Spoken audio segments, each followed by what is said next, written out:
Olá, queridos alunos, boa tarde. Mais uma aula comigo, professora Deise Abreu, de produção de texto. E hoje nós vamos dar continuidade à nossa aula sobre argumentação. Então, se você perdeu o primeiro vídeo, volta lá e assiste o primeiro vídeo da nossa aula para você ficar a par, né, do nosso assunto e dar continuidade, certo? Então vamos lá. O tema de hoje vai ser tipos de argumentos. Então, na primeira aula nós definimos o que era um argumento e nessa aula agora nós vamos falar sobre alguns tipos de argumentos, como é que esses argumentos estão presentes no texto e aprender a identificar um pouco esses argumentos, certo? Então, na aula passada, ficou 2 trabalhos para vocês responderem, né, 2 questões para vocês responderem no Google Formulário, certo? Não sei se alguns tiveram dificuldade, mas alguns deixaram de responder essa atividade. Então, na primeira questão da atividade passada, eu perguntei sobre a tese e qual argumento utilizado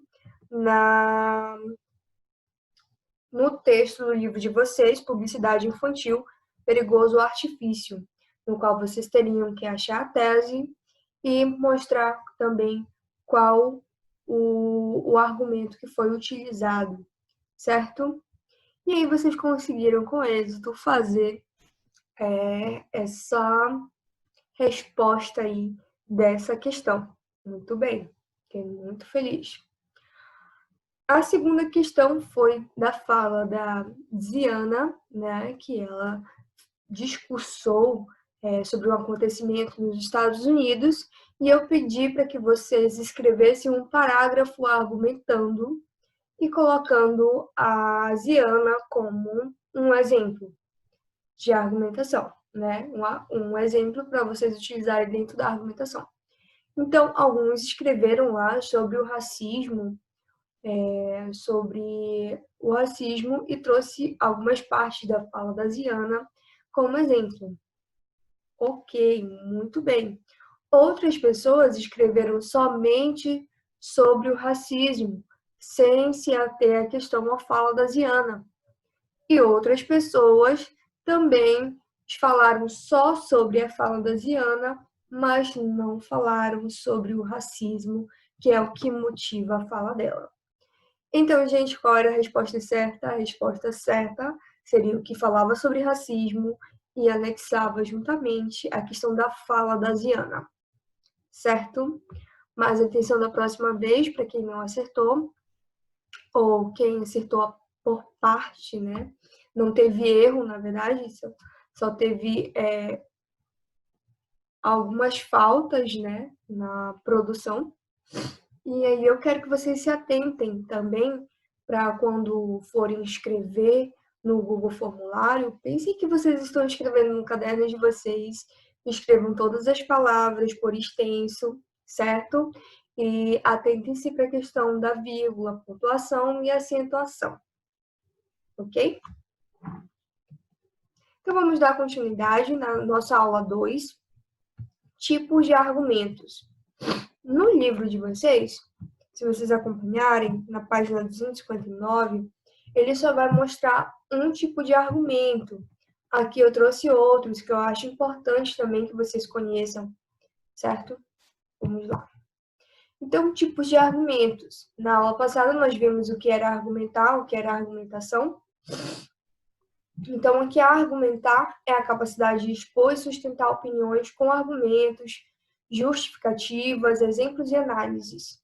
Sendo assim, quando você não está atualizado sobre o tema proposto, fica sem argumento e acaba apelando para o senso comum, para hipótese e afirmações óbvias, enfraquecendo significativa a sua argumentação. Então, sempre vocês têm que estar a par dos assuntos. E como é que faz isso, professora? A gente não consegue acompanhar tudo, certo? Mas vocês têm o conhecimento sociocultural de vocês. né? E vocês podem trazer isso para diversos temas. Tem gente que gosta de futebol, tem gente que gosta de filme, tem gente que gosta de, deixa eu ver, de livros, tem gente que não gosta disso, mas gosta de assistir jornais e sempre está atenado às notícias. Então, o que vai importar aqui é o seu conhecimento sociocultural, né?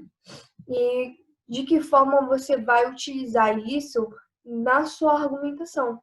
Então, muitas vezes, você pode utilizar um, um, um conhecimento que é de domínio seu para argumentar sobre outra coisa, certo? Nós vamos ver isso mais o seguinte. E aí, quando você deixa de ter essa exposição, essa sustentação de opiniões com argumentos, você acaba apelando para o senso comum, ou seja, para as coisas que já são ditas, para as coisas que muitas pessoas falam, e isso acaba prejudicando o seu texto, porque o seu texto é seu, então tem que ter marca de autoria. Além da marca de autoria, você precisa também surpreender o seu leitor, né? De que forma você vai surpreender? Com essas argumentações, que é o seu ponto de vista, a forma que você vai defender a sua tese, ok? Então, primeiro tipo de argumentação, a argumentação por definição, que é definir é dizer o que algo é, né? Então, esse tipo de argumentação conceitua o assunto a qual você está se referindo. Pode ser utilizado quando tem total segurança acerca do conteúdo a ser definido, e é preciso que deixe claro o propósito de tal definição. Professora, aqui eu posso utilizar a definição do dicionário? Sim, você pode utilizar a definição do dicionário. O que você não pode? Colocar na definição, trazer como uma argumentação de definição algo do senso comum, certo? Deixa eu pensar aqui no exemplo de algo do senso comum.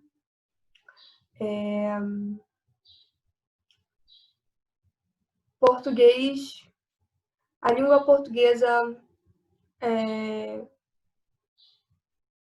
aqui eu trouxe o exemplo de definição da língua portuguesa, né?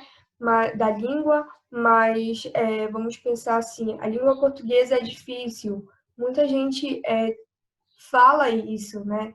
Ah, eu não sei falar português, né? Claro que você não vai colocar o eu lá, mas é difícil se falar português, sendo que você nasceu dentro da língua portuguesa, a única língua que você domina é a língua portuguesa, e aí você diz que por conta de estudar gramática, que é a gramática da língua portuguesa, a gramática normativa, ela vai te pedir várias coisas, né? E é um pouco confusa. Você acaba dizendo que não sabe português ou que você não domina a língua portuguesa, quando na verdade isso não é correto, né? A não ser que você seja de outra língua, na verdade a gente não domina outras línguas, e tem muita gente que domina outras línguas também, né? Mas a língua portuguesa é a nossa língua primária, então todos nós dominamos a nossa língua primária. E aí um exemplo de definição de língua. A língua é um conjunto de sinais que exprimem ideais, sistemas de ação e meio pelo qual uma dada sociedade concebe e expressa ao mundo ao que cerca. É a utilização social da faculdade da linguagem. Então, é isso, Celso Cunha. É uma definição bem complexa do que é uma língua, né? E uma dos tipos de definição. Geralmente, esses termos, e se você não tira de dicionário, esses termos eles vão ter várias definições de acordo com um especialista, que aí nós vamos ver mais adiante a questão do especialista, certo? Comparação. Ah, professora, mas comparação, figura de linguagem? Sim, comparação. E aí, na comparação no texto, né, Esse recurso argumentativo é utilizado para comparar situações distintas que têm algo ponto em comum, que é chamada analogia. Muito se faz essa comparação, por exemplo, nas redações, quando a gente traz sempre um recorte, vocês lembram que sempre tem um recorte, que é o contexto, e esse contexto, geralmente, quando eu peço redação para vocês, ou na redação do Enem, ele vem situado no Brasil, certo? A dificuldade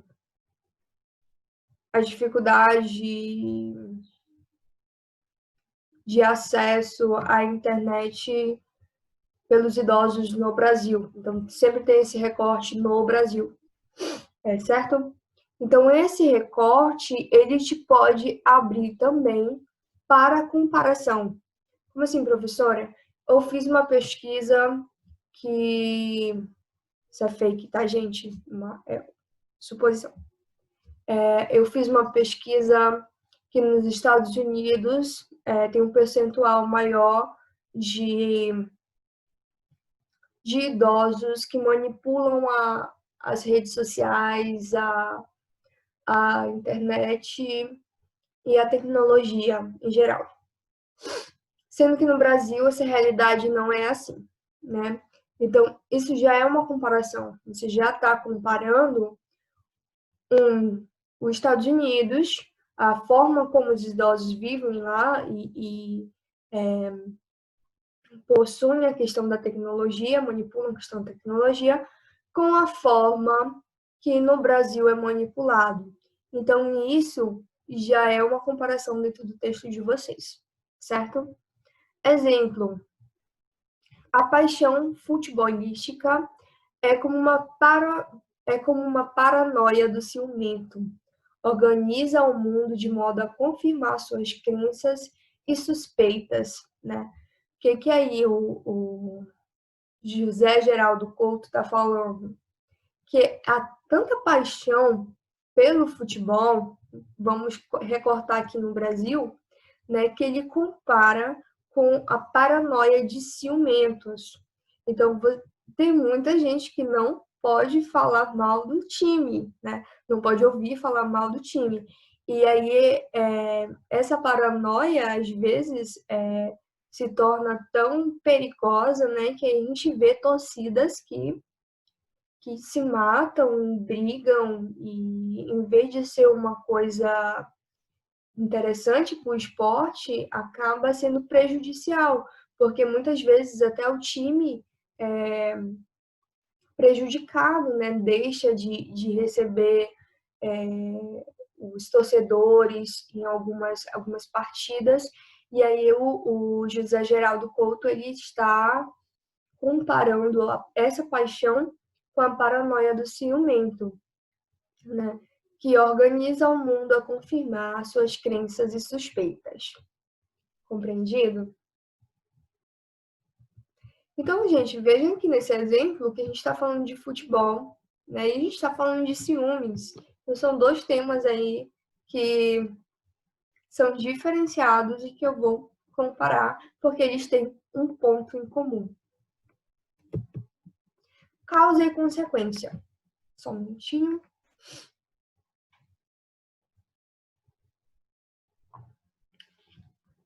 Então, aqui na causa e consequência, você pode estruturar, inclusive, a sua redação para ter esse tipo de argumentação. Não necessariamente vai ser num parágrafo que eu vou argumentar, como no exemplo da comparação, mas a causa e consequência geralmente vem na forma de um parágrafo de argumentação de causa, o que motiva essa problemática, né? E o outro parágrafo de argumentação de consequência. Quais são as consequências que essa problemática trazem, né? Então, aqui está dizendo, você aponta os aspectos que causaram o problema discutido pela temática e as consequências desse problema. E é a forma de argumentar mais típica dos textos dissertativos. né? Então, geralmente se tem essa estrutura, né? Introdução, parágrafo de causa, parágrafo de consequência e conclusão, certo? Um exemplo aqui. A minissérie que ataca grande parte da população, desculpa, gente, pensando em minissérie agora, olha. A miséria que ataca grande parte da população brasileira não é gratuita, pois tem origem na péssima distribuição de renda, no desemprego, nas injustiças sociais. Então, por que existem misérias no Brasil, né? Por conta da má distribuição de renda, por conta do desemprego, por conta da injustiça social. E tudo isso tem como consequência a miséria que ataca a grande população no Brasil. Certo? Compreendido? Trajetória histórica. Geralmente a gente tenta trazer nas redações um contexto histórico, um momento histórico, e aí a importância também de estar sempre atento às aulas de história, né? Porque você pode utilizar essa trajetória histórica, ou você pode trazer também citações históricas que vão enriquecer o seu texto. Então, você pode se referir a um momento, a um acontecimento histórico para comprovar o seu ponto de vista. Esse é um recurso que deve ser utilizado quando se tem segurança legitimada sobre um momento histórico ao que se refere. Eu não vou colocar, por exemplo, um momento histórico, colocar uma data totalmente contrária àquele momento, né? Então, é preciso ter segurança nesse momento histórico. Exemplo, há cerca de um século, cientistas como Freud, Jung e Adler, entre outros, começaram a pesquisar o conteúdo dos sonhos, a fim de descobrirem como e por que ocorre, qual a origem das imagens que mostram, o significado dos símbolos que abrigam e, acima de tudo, qual o papel desempenham na vida humana. Então, aqui tem há cerca de um século. Esse cerca de um século, ele não vai dar um momento histórico exato, né? Ele vai deixar em aberto aí qual foi o momento histórico, né? Mas aí ele vai citar alguns cientistas que se dedicaram a estudar a questão do sono, certo? Uma observação aqui. Ao colocar uma trajetória histórica, ao colocar um momento histórico, você sempre que está associado ao seu tema, né? Você sempre vai ter que retomar para o momento atual, porque redação do Enem é a atualidade, então você não vai fazer uma pesquisa histórica, né? Você pode trazer como um tipo de argumentação, como uma estratégia argumentativa, um momento histórico, mas você deve retomar para as questões atuais, certo? Autoridade, que esse é o único que tem aí no livro de vocês, na página 259, que é o argumento de autoridade. O argumento de autoridade é aquele qual citamos um especialista. Então, ou seja, gente, o argumento de autoridade ele vai ser uma citação em determinado assunto para justificar uma conclusão. O que você quer justificar, né? A sua tese, você quer afirmar a sua tese. Esse pode ser um cientista, um filósofo, uma instituição de pesquisa, entre outros. Exemplo. Primeiramente, esse aqui é um recorte de uma redação, tá, gente? Primeiramente, vale ressaltar o efeito que a falta de informação possui na manipulação de pessoas. Consoante a teoria do hábitos, elaborada pelo sociólogo francês Pierre Bourdieu, a sociedade possui padrões que são impostos. naturalizados e, posteriormente, reproduzidos pelo indivíduo. Então, essa redação da Vanessa Tuldi, de 19 anos. E aí ela vai citar quem? Né? Vai citar uma teoria, né? E dessa teoria ela vai dizer de quem é elaborada essa teoria pelo sociólogo francês Pierre de Bourdieu, né? E aí ela vai dizer o que ele vai falar, que a sociedade possui padrões que são impostos, naturalizados e posteriormente reproduzidos pelo indivíduo. Professora, ela não colocou aspas. Como é que eu vou saber onde é que finaliza, onde é que inicia a fala do francês? Isso daqui é uma forma também de citação que eu vou explicar para vocês mais adiante, que é a citação parafraseada, que é a citação não totalmente, como é que eu posso dizer, não é fiel à fala do sociólogo, né, do especialista, não vai ser idêntica, como ele falou, mas vai ser uma leitura da qual eu faço da fala dele. Só que, claro, não foi eu que pensei isso. Quem foi que pensou? Foi o sociólogo francês. Então, eu preciso colocar o nome dele e aí ela ainda especifica mais, né, trazendo o que é dentro da teoria do hábitos dele. Certo, gente? Aqui a gente tem algumas referências e leituras complementares para o Enem, redação do Enem, uso de argumentos de autoridade, que eu indico se vocês puderem fazer uma leitura, que ele vai se especificar na questão do argumento de autoridade, e escrever e praticar, que foi de onde eu retirei alguns exemplos daqui, certo? Vai ficar para vocês uma outra atividade, tá? Uma atividade lá no formulário e eu quero que vocês respondam a atividade e a gente vai conversando. Então, muito obrigada pela aula de hoje, pela atenção de vocês.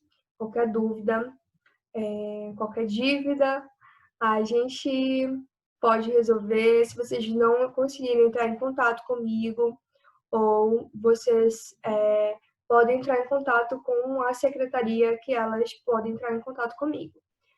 Outra coisa, qualquer dificuldade de acessar o conteúdo, né, vocês podem falar também lá na nossa plataforma do Google Classroom. Tudo bem? Então, respondam por lá, respondam pelo formulário, dê o ok que vocês enviaram o conteúdo, tá? Eu estou fazendo a chamada pela plataforma do formulário, então é interessante que vocês coloquem o nome de vocês lá e respondam, certo? Um grande abraço e até a próxima aula.